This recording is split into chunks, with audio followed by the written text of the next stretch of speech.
നമസ്കാരം. വിഴിഞ്ഞം അന്താരാഷ്ട്ര തുറമുഖത്തെത്തിയ ആദ്യ മദർഷിപ്പിന് മുഖ്യമന്ത്രി പിണറായി വിജയന്റെ നേതൃത്വത്തിൽ സ്വീകരണം നൽകുന്നു.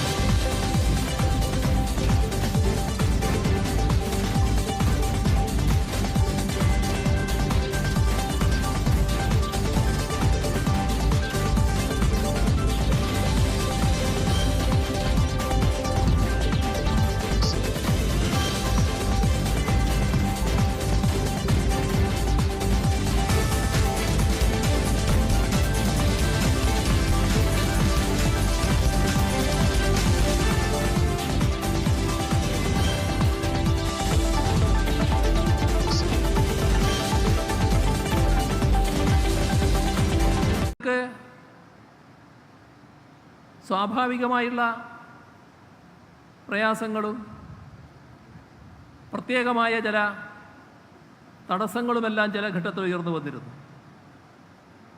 എന്നാൽ നേരത്തെ ഞാൻ സൂചിപ്പിച്ചതുപോലെ ഈ നിർമ്മാണ കരാർ ഏറ്റെടുത്ത അദാനി ഗ്രൂപ്പിൻ്റെ പ്രതിബദ്ധമായ പ്രവർത്തനങ്ങൾ നല്ല രീതിയിൽ ഈ പ്രവർത്തനം മുന്നോട്ട് കൊണ്ടുപോകുന്നതിന് സഹായിച്ചു. അതിൻ്റെയെല്ലാം ഫലമായാണ് ഇന്നത്തെ ദിവസം ഈ രീതിയിൽ ഒരാഘോഷ ദിനമാക്കി മാറ്റാൻ നമുക്ക് കഴിയുന്നത്. എല്ലാവർക്കും അറിയാം പലവിധ തടസ്സങ്ങളുണ്ടായിരുന്നു എന്നുള്ളത്. ഞാനതിൻ്റെയൊന്നും ആവർത്തനത്തിലേക്ക് കടക്കുന്നില്ല. നമ്മുടെ നാടിൻ്റെ കൂട്ടായ ഇച്ഛാശക്തിയും ദൃഢനിശ്ചയവും നമുക്കിത് യാഥാർത്ഥ്യമായേ തീരൂ എന്ന നിശ്ചയദാർഢ്യവും അതെല്ലാമാണ് ഈ പദ്ധതി യാഥാർത്ഥ്യമാക്കുന്നതിന് ഇടയാക്കിയത്. 2017 ജൂണിൽ തന്നെ ബർത്തുകളുടെ നിർമ്മാണ പ്രവർത്തനങ്ങൾ ആരംഭിക്കാൻ നമുക്ക് കഴിഞ്ഞിരുന്നു. അതിനുശേഷമുണ്ടായ പ്രകൃതി ദുരന്തം, അതിൻ്റെ തുടർച്ചയായി മഹാമാരി, അതെല്ലാം വർഷങ്ങൾ നമ്മെ പ്രതികൂലമായി ബാധിച്ചത് ഈ പദ്ധതിയുടെ പൂർത്തീകരണത്തിനായി നിശ്ചയിച്ച സമയക്രമത്തെ പ്രതികൂലമായി ബാധിച്ചുവെന്ന് എല്ലാവർക്കും അറിയാവുന്നതാണ്. എന്നാൽ അതെല്ലാം മറികടന്നുകൊണ്ട് നാം ഒറ്റക്കെട്ടായി ശ്രമിച്ചതിൻ്റെ ഫലമായി ഈ ദിനത്തിലേക്ക് എത്താൻ നമുക്ക് സാധിച്ചു. നമ്മുടെ രാഷ്ട്രത്തിൻ്റെ തന്നെ അന്താരാഷ്ട്ര പ്രാധാന്യം ഈ തുറമുഖം ഉയർന്നു വരുമ്പോൾ ഒന്നുകൂടി വർദ്ധിക്കുന്നു എന്നതാണ് നാം കാണേണ്ടത്. സ്വാഭാവികമായും ഒരു രാജ്യത്തിൻ്റെ അന്താരാഷ്ട്ര പ്രാധാന്യം വർദ്ധിക്കുന്നുവെന്ന് വരുമ്പോൾ മറ്റ് ചില ശക്തികൾ, അത് അന്താരാഷ്ട്ര ലോബികൾ തന്നെ ഇതിനെതിരെ ചിന്തിച്ചു എന്ന് വരാം. ഇത് യാഥാർത്ഥ്യമാവാതിരിക്കാൻ രംഗത്ത് വന്നു എന്ന് വരാം. അതെല്ലാം ഇക്കാര്യത്തിൽ ഉണ്ടായി എന്നത് പരിശോധിച്ചാൽ നമുക്ക് കാണാൻ കഴിയും. വിഴിഞ്ഞം ആ രീതിയിൽ ഉയരുന്നത് പല വാണിജ്യ ലോബികൾക്കും ഇഷ്ടമായിരുന്നില്ല എന്നാണ് വസ്തുത. അപ്പോൾ അവരും അതിനെതിരെ രംഗത്തുണ്ടായി. ഈ പദ്ധതി നടപ്പാക്കാൻ അനുവദിക്കില്ല എന്ന് പറഞ്ഞ് സ്ഥാപിത താൽപ്പര്യത്തോടെ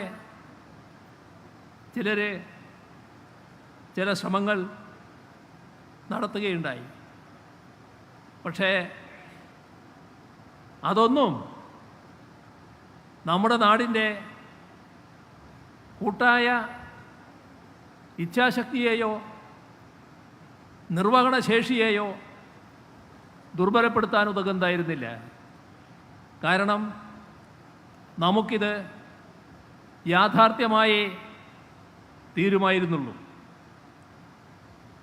വിഴിഞ്ഞം അന്താരാഷ്ട്ര തുറമുഖമായി ഉയരണമെന്ന കാര്യത്തിൽ നമുക്ക് പണ്ടേ വ്യക്തമായ നിലപാടുണ്ടായിരുന്നു. ഒരു കാര്യത്തിൽ മാത്രമായിരുന്നു കടുത്ത നിഷ്കർഷ. അതിനെ അഴിമതിക്കുള്ള വഴിയായോ ചൂഷണത്തിനുള്ള ഉപാധിയായോ മാറ്റരുത് എന്നതായിരുന്നു അത്. ആ ഒരു അപകട സാധ്യതയെക്കുറിച്ച് നാം മുന്നറിയിപ്പ് നൽകിയിട്ടുണ്ട്. ആ സാധ്യത അല്ലെങ്കിൽ സാധ്യതകളുടെ എല്ലാ പഴുതുകളും അടച്ചുകൊണ്ട് തന്നെ ഈ തുറമുഖത്തെ ഈ വിധത്തിൽ സർവസജ്ജമാവിധം പുനരുജ്ജീവിപ്പിച്ചെടുക്കാൻ കഴിഞ്ഞു എന്നതിൽ നമുക്കെല്ലാം അഭിമാനിക്കാം. ഇവിടെ പറഞ്ഞു അന്താരാഷ്ട്ര കപ്പൽ ചാനൽ, അതിൽ നിന്ന് കേവലം 11 നോട്ടിക്കൽ മൈലിനുള്ളിൽ ഈ തുറമുഖം സ്ഥിതി ചെയ്യുന്നത്. പ്രകൃതിദത്തമായ 20 മീറ്റർ സ്വാഭാവിക ആഴം, ഇതെല്ലാം ഈ തുറമുഖത്തിൻ്റെ മാത്രം പ്രത്യേകതയാണ്.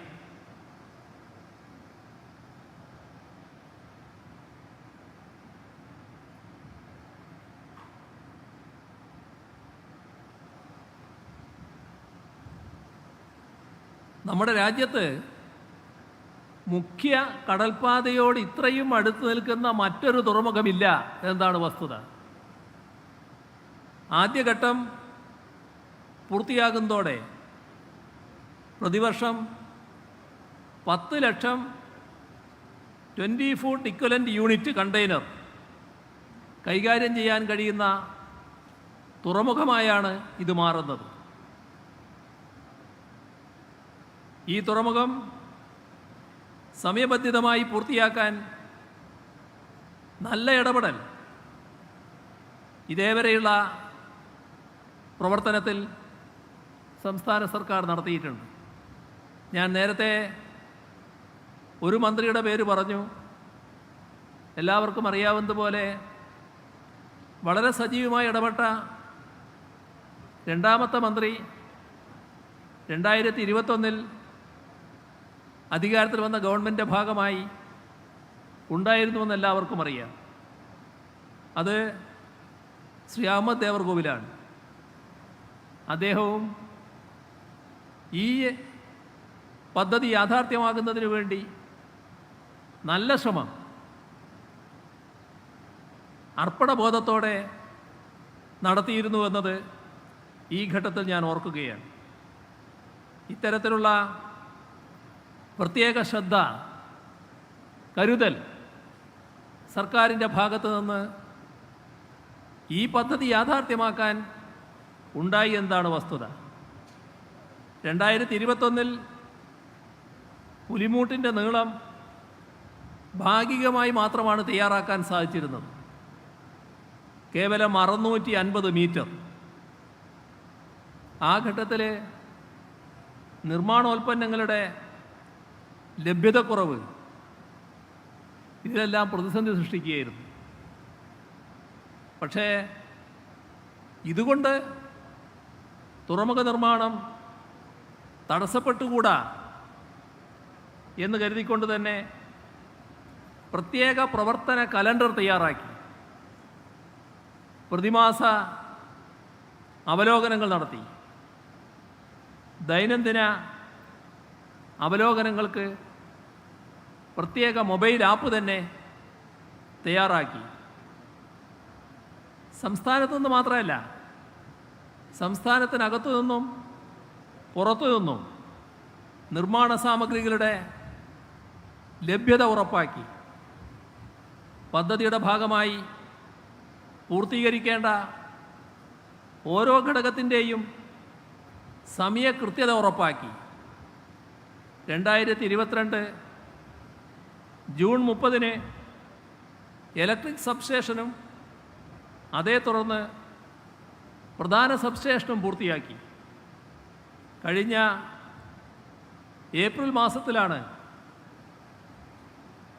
നമ്മുടെ അത്യാധുനിക സംവിധാനങ്ങളോടെയുള്ള ഗേറ്റ് കോംപ്ലക്സ് ഉദ്ഘാടനം നടന്നത്. മെയ് മാസത്തിൽ വർക്ക്ഷോപ്പ് കെട്ടിടം പൂർത്തിയാക്കി. കഴിഞ്ഞ ഒക്ടോബറിൽ ആദ്യ കപ്പൽ ഇവിടെ എത്തിച്ചേർന്നു. തുടക്കത്തിലുള്ള പ്രതിസന്ധികൾ തരണം ചെയ്ത് അതിവേഗതയിലാണ് പുലിമൂട്ടിൻ്റെ നിർമ്മാണം പൂർത്തിയാക്കിയത്. ഇപ്പോൾ 2960 മീറ്റർ നിർമ്മാണം പൂർത്തിയായി കഴിഞ്ഞു. ഇതിൽ 2500 മീറ്ററോളം അക്രോപോഡ് ഉപയോഗിച്ച് സുരക്ഷിതമാക്കിയിട്ടുണ്ട്. ഇതോടനുബന്ധിച്ച് വിഴിഞ്ഞം മുതൽ ബാലരാമപുരം വരെ 11 കിലോമീറ്റർ പ്രകൃതി സൗഹൃദ തുരങ്ക റെയിൽവേ പാത നിർമ്മിക്കുന്നതിന് DPR സമർപ്പിച്ചിട്ടുണ്ട്. അതിന് കേന്ദ്ര സർക്കാരിൻ്റെ അംഗീകാരം ലഭിക്കുകയും ചെയ്തു. ഇതുമാത്രമല്ല, ഈ പോർട്ടിനെ ദേശീയപാത 66 ബന്ധിപ്പിക്കുന്ന കണക്ടിവിറ്റി റോഡിൻ്റെ 35% പൂർത്തിയായിട്ടുണ്ട്. 6000 കോടി രൂപ ചെലവഴിച്ച് തയ്യാറാക്കുന്ന ഔട്ടർ റിംഗ് റോഡ് കൂടി വരുന്നതോടെ ഈ പദ്ധതി വലിയ നേട്ടമുണ്ടാക്കുക തന്നെ ചെയ്യും. ഔട്ടർ റിംഗ് റോഡിൻ്റെ ഭാഗമായി ഈ പദ്ധതിയുടെ അനുബന്ധമായുള്ള ഒട്ടേറെ വികസന പദ്ധതികൾക്ക് രൂപം കൊടുക്കാനാണ് ഉദ്ദേശിക്കുന്നത്. അതുമായി ബന്ധപ്പെട്ട് എല്ലാ വിഭാഗത്തിൻ്റെയും സഹകരണം ഉറപ്പുവരുത്താനുള്ള നടപടികളിലേക്ക് സർക്കാർ നീങ്ങുകയാണ്. വിഴിഞ്ഞം തുറമുഖത്തിൻ്റെ നിർമ്മാണത്തിലും അനുബന്ധ വികസന പ്രവർത്തനങ്ങളിലും നല്ല ശ്രദ്ധയോടെ നീങ്ങാൻ കഴിഞ്ഞു എന്നതാണ് ഈ അനുഭവങ്ങൾ കാണിക്കുന്നത്. 800 മീറ്റർ കണ്ടെയ്നർ ബർത്തിൻ്റെ നിർമ്മാണം പൂർത്തിയായിട്ടുണ്ട്. ഇതിൽ 400 മീറ്റർ പ്രവർത്തന സജ്ജമാണ്. സ്വീഡനിൽ നിന്ന് കൊണ്ടുവന്ന 31 അത്യാധുനിക റിമോട്ട് കൺട്രോൾഡ് ട്രെയിനുകൾ ഇവിടെ സ്ഥാപിച്ചിട്ടുണ്ട്. വിഴിഞ്ഞം തുറമുഖത്തിന് 8867 കോടി രൂപയാണ് ആകെ മുതൽ മുടക്ക്. ഇവിടെ പറഞ്ഞു, അത് ഞാൻ ആവർത്തിക്കുന്നില്ല.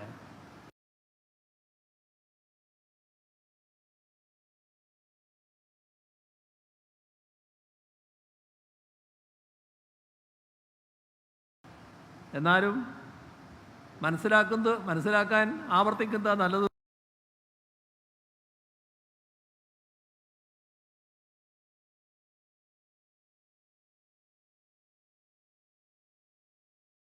തോന്നും. ഈ 8867 കോടിയിൽ 5595 കോടി രൂപ സംസ്ഥാന സർക്കാരും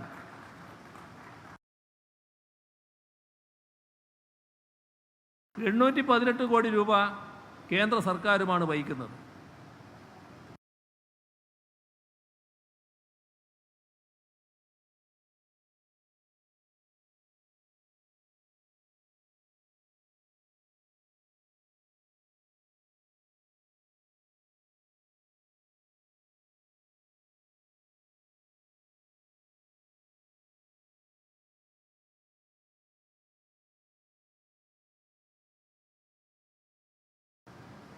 രാജ്യത്ത് ആദ്യമായി തുറമുഖ നിർമ്മാണ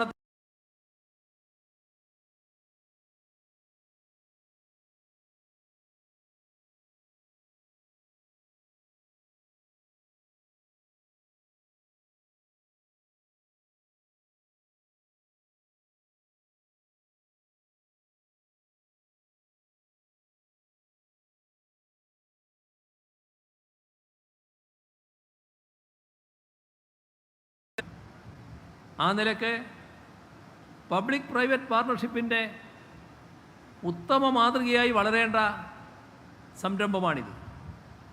സമയബന്ധിതമായി ഇത് പൂർത്തിയാക്കുന്നതിൽ കാട്ടിയ മുൻകൈയും സഹകരണവും മുൻനിർത്തി അദാനി ഗ്രൂപ്പിനെ ഒരിക്കൽ കൂടി അഭിനന്ദിക്കാൻ ഈ അവസരം ഞാൻ ഉപയോഗിക്കുന്നു. തുറമുഖ നിർമ്മാണത്തിനുള്ള കരാർ ഒപ്പുവെക്കുന്ന സമയത്ത് കേന്ദ്ര പരിസ്ഥിതി മന്ത്രാലയം 8 കോടി രൂപയുടെ പുനരധിവാസ പ്രവർത്തനങ്ങളാണ് ശുപാർശ ചെയ്തിരുന്നത്. എന്നാൽ ഈ സർക്കാർ മത്സ്യത്തൊഴിലാളികളോട് വളരെ അനുകൂലമായ നയം സ്വീകരിക്കുന്ന സർക്കാരാണെന്ന് എല്ലാവർക്കും അറിയാം. അതിൻ്റെ ഫലമായി 8 കോടിക്ക് പകരം 100 കോടിയിൽ പരം രൂപ ഇവിടെ പുനരധിവാസത്തിന് മാത്രമായി ചെലവഴിച്ചു എന്നതും നാം കാണേണ്ടതുണ്ട്.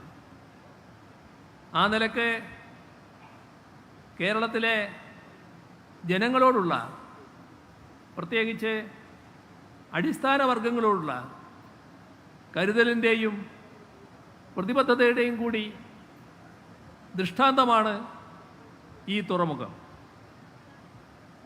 നിർമ്മാണം ആരംഭിച്ച ശേഷം പല ഘട്ടങ്ങളിലായി വിഴിഞ്ഞത്തുള്ള ആളുകൾ, വിഴിഞ്ഞ നിവാസികൾ വിവിധ പ്രശ്നങ്ങൾ സർക്കാരിൻ്റെ ശ്രദ്ധയിൽപ്പെടുത്തിയിട്ടുണ്ട്. അവയുടെ പരിഹാരത്തിനായി സർക്കാർ ഫണ്ട് ഉപയോഗപ്പെടുത്തുകയും അദാനി കമ്പനിയുടെ CSR ഫണ്ട് ഉപയോഗിക്കുകയും ചെയ്തു. അങ്ങനെ വിവിധ പ്രവർത്തനങ്ങൾ നടത്താൻ കഴിഞ്ഞു. 5000-ലധികം തൊഴിലവസരങ്ങളാണ് ഈ തുറമുഖത്തിൻ്റെ ഭാഗമായി നേരിട്ട് ലഭ്യമാകുന്നത്. ഇവിടെ ആരംഭിച്ചിട്ടുള്ള മറ്റൊന്ന്, തുറമുഖാധിഷ്ഠിത തൊഴിൽ ധാരാളം സാധ്യതയായിട്ട് വരാൻ പോവുകയാണ്. ഇപ്പോൾ തുറമുഖാധിഷ്ഠിത തൊഴിൽ പരിശീലനത്തിന് 50 കോടി രൂപ ചെലവിൽ ട്രെയിനിങ് സെൻറ്റർ ഇവിടെ ഒരുക്കുകയാണ്. അപ്പോൾ കൂടുതൽ ചെറുപ്പക്കാർക്ക് ഇത് പ്രയോജനപ്പെടാനാണ് പോകുന്നത്. വിഴിഞ്ഞം അന്താരാഷ്ട്ര തുറമുഖ പദ്ധതിയുമായി ബന്ധപ്പെട്ട് ധാരാളം പദ്ധതികൾ സംസ്ഥാന ബജറ്റിൽ ഉൾപ്പെടുത്തി നടപ്പാക്കേണ്ടതായിട്ടുണ്ട്. ഇക്കാര്യത്തിൽ 5000 കോടി രൂപയുടെ പാക്കേജ് സംസ്ഥാനത്ത് അനുവദിക്കണമെന്ന് ആവശ്യപ്പെട്ടിരിക്കുകയാണ്. ഇത് ലഭിക്കുമെന്ന് തന്നെയാണ് നാം പ്രതീക്ഷിക്കുന്നത്. കാരണം കേരളം രാജ്യത്തിനാകെ നൽകുന്ന സംഭാവനയും സമ്മാനവുമാണ് ഈ വിഴിഞ്ഞം തുറമുഖം. ഈ തുറമുഖം പൂർണ്ണതോതിൽ പ്രവർത്തന സജ്ജമാകുന്നതോടെ രാജ്യത്തെ കണ്ടെയ്നർ ബിസിനസ്സിൻ്റെ കേന്ദ്രമായിട്ട് കേരളം മാറും എന്നാണ് കണക്കാക്കപ്പെടുന്നത്.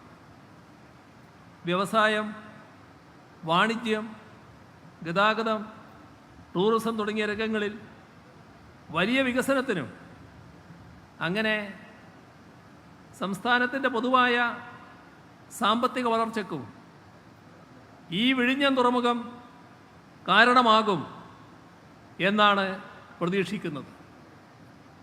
അനുബന്ധ വ്യവസായങ്ങൾക്ക് വലിയ സാധ്യതയാണ് ഈ പ്രദേശത്ത് കാണുന്നത്. അനന്തമായ സാധ്യത. അതൊരു പർവ്വതീകരിച്ച് പറയുന്നതാണെന്ന് തെറ്റിദ്ധരിക്കേണ്ട. ആ രീതിയിലേക്ക് ഈ സാധ്യതകൾ ഉപയോഗിക്കാൻ നമുക്ക് കഴിയണം. അവ പ്രയോജനപ്പെടുത്താൻ മറ്റ് വാണിജ്യ വ്യവസായ രംഗങ്ങളിലുള്ള സംരംഭകർ തയ്യാറാകുമെന്ന് തന്നെയാണ് പ്രതീക്ഷിക്കുന്നത്. വിഴിഞ്ഞം തുറമുഖത്ത് കപ്പലുകൾ എത്തിച്ചേരുന്നത് സംസ്ഥാനത്തിൻ്റെ നികുതി വരുമാനം വർദ്ധിപ്പിക്കും. വിഴിഞ്ഞം തുറമുഖം വഴി കേരളത്തിലേക്ക് ചരക്കിറക്കുമ്പോൾ അതിൻ്റെ മൂല്യത്തിന്മേൽ ഇൻ്റഗ്രേറ്റഡ് GST കൂടി കസ്റ്റംസ് വിഭാഗം ഈടാക്കും. ഇതിൻ്റെ പകുതി സംസ്ഥാനത്തിന് ലഭിക്കും. ഇതിനു പുറമെ ചരക്കുകൾ ലോഡ് ചെയ്യുന്നതിനും അൺലോഡ് ചെയ്യുന്നതിനുമുള്ള ഫീസുമായി ബന്ധപ്പെട്ട നികുതിയും ലഭിക്കും. തുറമുഖം കപ്പലുകൾക്ക് നൽകുന്ന മറ്റ് സേവനങ്ങളുടെ ഫീസിന്മേലും നികുതി ലഭിക്കും. കപ്പലുകൾ തുറമുഖത്ത് ഇന്ധനം നിറക്കുന്ന ചില സാഹചര്യങ്ങളിലും സംസ്ഥാനത്തിന് നികുതി ലഭിക്കും. സാധാരണ സാമ്പത്തിക അവസ്ഥകളിൽ പോലും സാധ്യമാകാത്ത കാര്യങ്ങളാണ്. വലിയ സാമ്പത്തിക വിഷമം, അതിനെക്കുറിച്ച് എല്ലാവർക്കും ബോധ്യമുണ്ടല്ലോ. ആ സാമ്പത്തിക വൈഷമ്യത്തിൻ്റെ കാലയളവിൽ നമുക്ക് നടപ്പാക്കാനായത് ഇത് ഒരു സംശയവുമില്ല ചരിത്രം സൃഷ്ടിക്കൽ തന്നെയാണ്. എന്നാൽ നമ്മളിവിടെ വിശ്രമിക്കുകയല്ല ചെയ്യുന്നത്. നാം ചില ലക്ഷ്യം നേടിയെടുക്കാനുള്ള പ്രവർത്തനത്തിലാണ്. മധ്യവരുമാന വികസിത രാജ്യങ്ങളുടെ നിലവാരത്തിലേക്ക് കേരളത്തെ ഉയർത്തലാണ് നാം ലക്ഷ്യമിടുന്നത്. അതിനായി വിജ്ഞാന സമ്പദ്ഘടനയായും നൂതനത്വ സമൂഹമായും എല്ലാം കേരളത്തെ പരിവർത്തിപ്പിക്കുകയാണ് നാം ലക്ഷ്യമിടുന്നത്.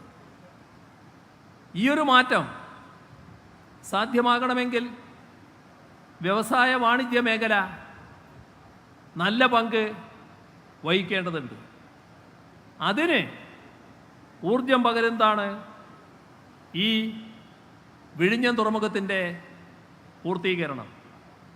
അത് നേരത്തെ പറഞ്ഞതുപോലെ സമയബന്ധിതമായി പൂർണ്ണമായ തോതിൽ സാധ്യമാക്കും എന്ന ഉറപ്പാണ് കേരളത്തിന് മുന്നിൽ ഈ ഘട്ടത്തിൽ നൽകാനുള്ളത്. വിഴിഞ്ഞം തുറമുഖത്തേക്ക് ആദ്യ മദർഷിപ്പ് എത്തിച്ചേരുന്നതിൻ്റെ ഭാഗമായി സംഘടിപ്പിച്ച ഈ പരിപാടി നിറഞ്ഞ സന്തോഷത്തോടെ ഉദ്ഘാടനം ചെയ്ത് അറിയിച്ചുകൊണ്ട് അവസാനിപ്പിക്കുന്നു. നിങ്ങൾക്കെൻ്റെ സ്നേഹാഭിവാദനങ്ങൾ.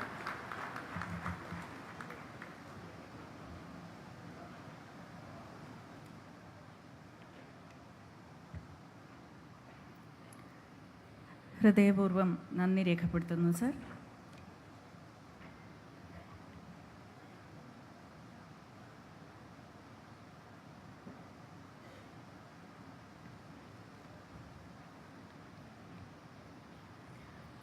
To present a token of our appreciation and gratitude to Honorable Chief Minister Shri Pinarayi Vijayan, as well as our chief guest today, Shri Sarbananda Sonowal, I'd like to invite Shri Karan Adani to step forward and to present the mementos.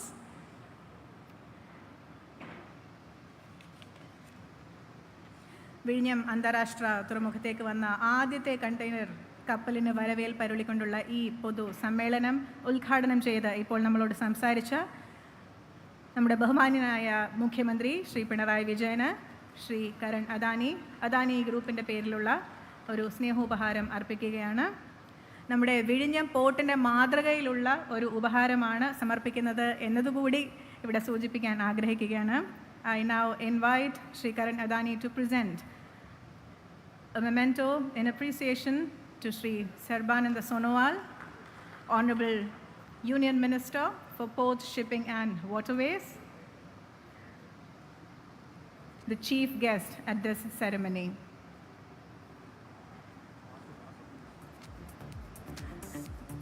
I'd also like to invite Mr. Karan Adani to present a memento to Shri V.N. Vasavan, who is the presiding officer of this ceremony and our Honorable Minister for Ports. Thank you, Mr. Adani.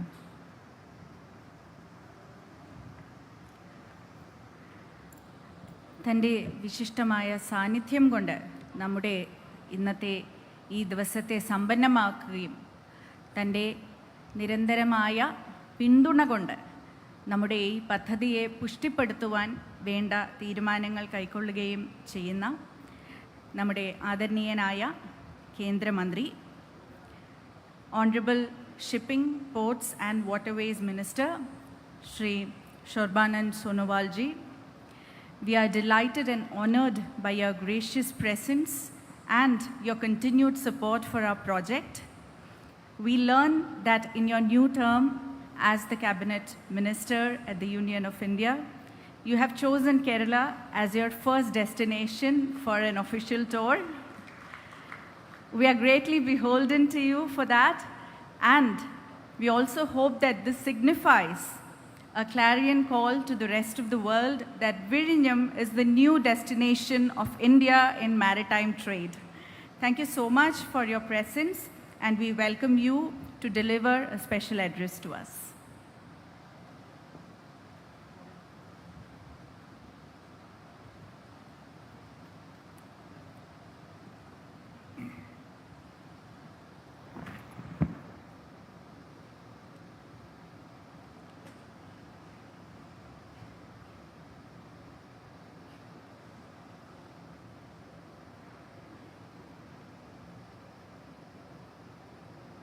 Namaskar. Respected Sri Pinarayi Vijayan ji, the Honorable Chief Minister of Kerala, respected Speaker of Kerala Legislative Assembly, Sri A.N. Shamsher ji, respected Minister of Port, Government of Kerala, V.N. Vasavan ji, and other respected minister present here today, and also Honorable Member of Parliament, MLAs, Mayor of Thiruvananthapuram, and respected Chief Secretary of Kerala, and respected Shri Karan Adani, the Managing Director of Adani Port SCZ, and other respected officers from the state of Kerala as well as Government of India, distinguished guests, ladies and gentlemen, and my dear media friends. Namaskaram Vizhinjam, Namaskaram Kerala. I am so happy to be here today in the beautiful state of Kerala for the celebration of the arrival of the first mothership in Vizhinjam International Seaport. Malayalis are warm and hospitable in nature. Their commitment, honesty and integrity is unparalleled. The scenic beauty of the state of Kerala and its deep cultural and artistic heritage has always enthralled me and compelled me to visit Kerala again and again.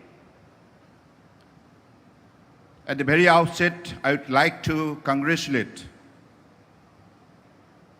the government of Kerala for its initiative and leadership in setting up of a new benchmark in the country's maritime sector by creating a new greenfield world-class port in the country.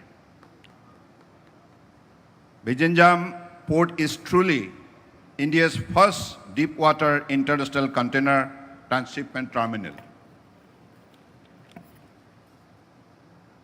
I would also like to congratulate Adani Port SEZ for their valuable contribution towards creating a modern port infrastructure enabling reduction of logistic costs, saving transit time, and reducing our dependency of foreign transshipment port. This port project demonstrates how a successful public-private partnership between the central government, private sector, and the state government can unleash the immense potential of our maritime sector. This is one of the exemplary success stories of the PPP model in creating state-of-the-art port infrastructure. This is a big step forward in the implementation of our Honorable Prime Minister Shri Narendra Modi's vision of creating world-class port infrastructure in the country. As envisioned by our Honorable Prime Minister, mega port project including all-weather deep draft port at Vadhavan and international container transshipment terminal at Galathiar Bay are also being executed by the Ministry of Port Shipping and Waterways in a mission mood. Very soon, the country will witness the addition of these two best-in-class maritime infrastructure that will position Bharat as a leading maritime nation on the global map. The Vizhinjam port, with its locational advantage being close to the international AXIM trade lanes and the deep draft capability, will be in a position to offer many operational benefits to the user that will help in positioning this port as a preferred option amongst the shipping line and AXIM traders. I am sure that the port's capability to service mega-sized container vessel with other associated services that it offers, Vizhinjam Port will offer steep competition to the existing transshipment hub at Colombo and Singapore. I look forward to seeing a positive shift in the near future of some of the international transshipment cargo from Colombo and Singapore to this port at Vizhinjam. In the emerging geopolitical scenario impacting international maritime trade, this port will offer a viable alternative and an option to the major shipping lines to mitigate the disruption in the global supply chain. I am sure that this port, being a greenfield project, will use the best of the energy-efficient technologies and intelligent smart port system that would create an operational efficiency and green port benchmark for other ports to follow. The vision of our Honorable Prime Minister Shri Narendra Modi ji is to create a greener, sustainable maritime infrastructure in the country that would help in bringing down the cost of logistics and also improve ease of doing business. They will also create an opportunity for promoting Make in India as envisioned under PM Gati Shakti National Master Plan, National Logistic Policy, Maritime India Vision 2030, Maritime Amrit Kal Vision 2047, and National Green Hydrogen Mission.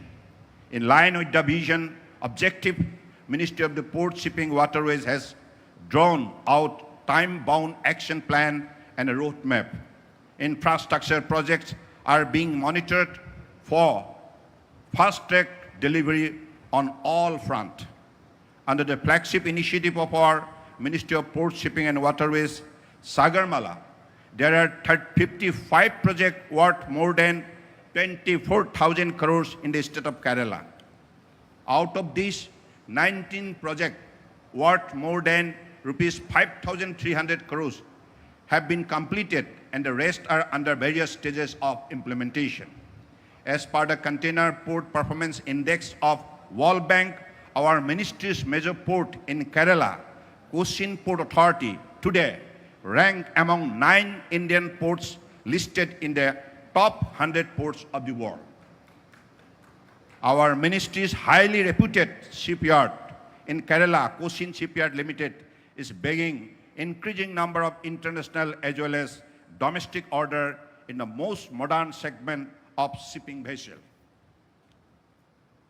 The new dry dock and international ship repair facility at CSL, inaugurated by Honorable Prime Minister recently, would exponentially boost revenue generation and employment opportunities in Kerala. We are all geared up to achieve the objective set by our Honorable Prime Minister Shri Narendra Modi ji, and India would soon be one of the top 3 economies in the world. On this occasion, when the Vizhinjam port is all set to receive the first mothership, I once again congratulate Kerala government and the Chief Minister of Kerala for this achievement. I also congratulate the Adani Group for their commitment and perseverance to attain this remarkable feat of developing such an excellent port in Kerala. I am confident that the performance of the Vizhinjam port will set new benchmark at par with the best in the world and will help position the country on the top of the global maritime map. Nani, Namaskaram, Jai Hind.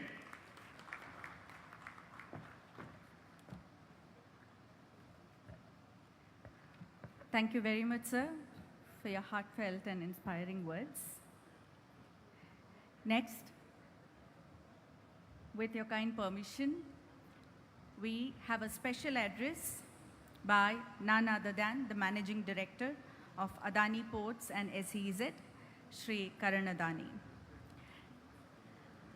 It's been a pleasure for each one of us associated with the project at the Vizhinjam International Seaport Limited to work with your team at AVPPL. We truly acknowledge the commitment and the initiative brought in to enrich this project by each personnel under your guidance.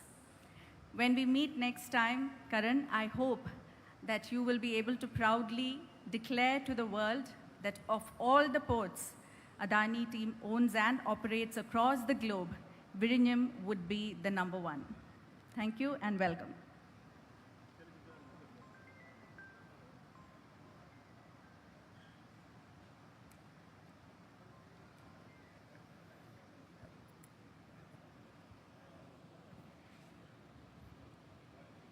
Honorable Chief Minister of Kerala, Shri Pinarayi Vijayan ji, Honorable Union Minister for Ports, Shipping and Waterways, Shri Sonowal ji, Honorable Ministers of the Government of Kerala, Honorable Member of Parliament, Legislative Assembly and local bodies, respected Chief Secretary and officers of the Government of Kerala, other distinguished guests, members of the media. Today is a historic day. Today is the day that marks the end of a very long wait. Today is the day when a 33-year-old dream has finally come true for Vizhinjam, for Kerala, and for India. And also, today is a day where we fulfill our promise of delivering a world-class port to the state of Kerala and our promise to Honorable Chief Minister of commissioning this port in time. The mothership, the San Fernando, now lying in our harbor, is a symbol of a new glorious achievement in Indian maritime history. It is a messenger that will tell the world that India's first automated container transshipment port and largest deep water port has begun commercial operations. In 1991, when this port project was first announced, Virinjam was just another village with ordinary prospects. At that time, no one could have imagined that it would become a world-class port. And let me tell you, in all humility, this port is going to be one of the world's top destinations for global container shipping. The 300-meter-long San Fernando, operated by Maersk, one of the world's leaders in shipping and logistics, is the first commercial container cargo vessel to call at this port. And we can all be confident that this ship is just the first of many thousands of very large container ships that will berth in this port in the years ahead. Since October 2023, when we gathered here to welcome the first project ship of Virinjam, 7 such cargo ships have called at this port, and each one of them was a test of our capabilities. They were the ships that brought in heavy machineries that you now see installed in the port. These are not ordinary machines. They represent the world's most advanced port system and technologies. We have installed 8 ship-to-shore cranes and 23 cantilevered rail-mounted gantry cranes. The cantilevered rail-mounted gantry cranes are fully automated, and the ship-to-shore cranes are semi-automated and remotely operated. No other port, including our own highly advanced Mundra port, has these cranes or these technologies. In fact, what we have already installed here is South Asia's most advanced container handling technology. And once we complete the automation and the vessel traffic management system, Virinjam will be in a class of its own as one of the most technologically sophisticated transshipment port in the world. I'm delighted that every aspect that we had planned for is coming together, and we are privileged to have been given this opportunity to use our expertise to transform this part of India. In line with the Maritime Amrit Kal 2047, our Honorable Prime Minister's vision for the maritime sector. Speaking at the Global Maritime Summit 2023, Prime Minister Narendra Modi ji had highlighted India's plan to make the blue economy a key medium for creating a green planet.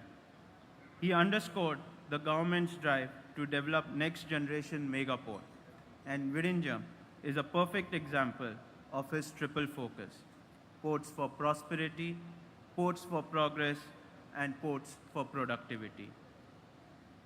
What we have managed to achieve so far would not have been possible without the incredible all-round support we have received. I extend my deep gratitude on behalf of the Adani Group and on my own behalf to you, Honorable Chief Minister, Shri Pinarayi Vijayan ji, for guiding us through the most difficult part of this project and its execution on the ground. I would also like to thank Honorable Union Minister Shri Sonowal ji for providing generous and continuous support, as well as helping us supporting in the VGF grant at the center. We are also immensely thankful to the state and central government, to the warm and welcoming people of Virinjam and Tiruvananthapuram, to Shri Shashi Tharoor ji, Honorable Member of the Parliament for Tiruvananthapuram, to the late Shri Oman Chandi ji, to my Adani colleagues who put their heart and soul into this project, and also to the many leaders present here who put aside all their political differences to see Kerala's dream come true. Although we are expected to complete phase 1 in December this year, I am delighted to announce that we will complete the first phase much before that.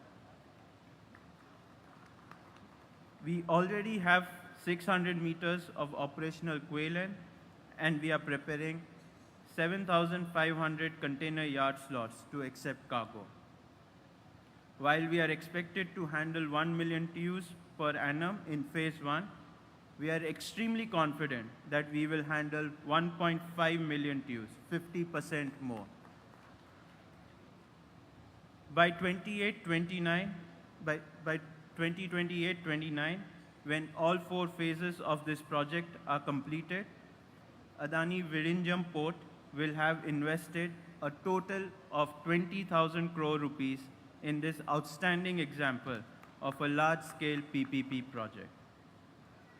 The public hearing for the port's master plan has just been successfully completed, and I am extremely humbled by the overwhelming support from the people of Virinjam that we received during the public hearing. I am delighted to announce that as soon as we receive the environment clearance and other regulatory approvals, the Adani Group will begin work immediately on the port's remaining phases, and I'm very confident that this could begin as early as October of this year.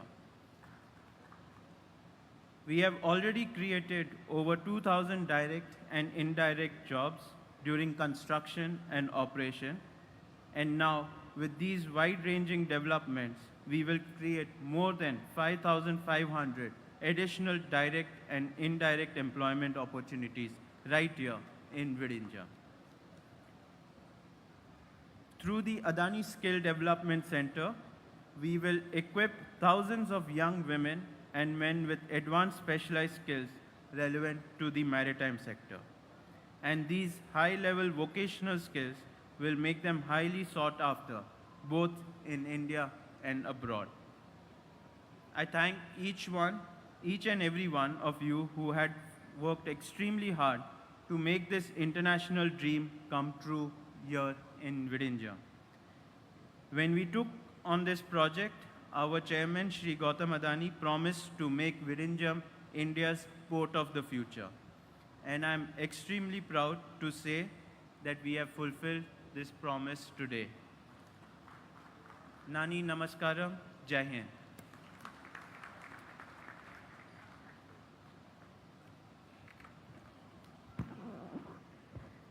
Thank you for your inspiring words and promises. വിഴിഞ്ഞം അന്താരാഷ്ട്ര തുറമുഖത്തിൻ്റെ നയപരമായ തീരുമാനങ്ങൾ കൈക്കൊള്ളുവാനായി സർക്കാർ വിഴിഞ്ഞം അന്താരാഷ്ട്ര തുറമുഖത്തിൻ്റെ board രൂപവൽക്കരിച്ചിട്ടുണ്ട്.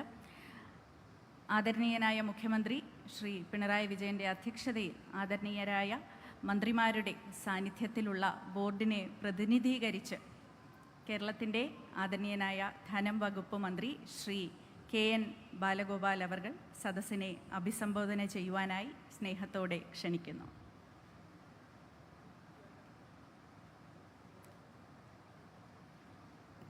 ബഹുമാനായ അധ്യക്ഷൻ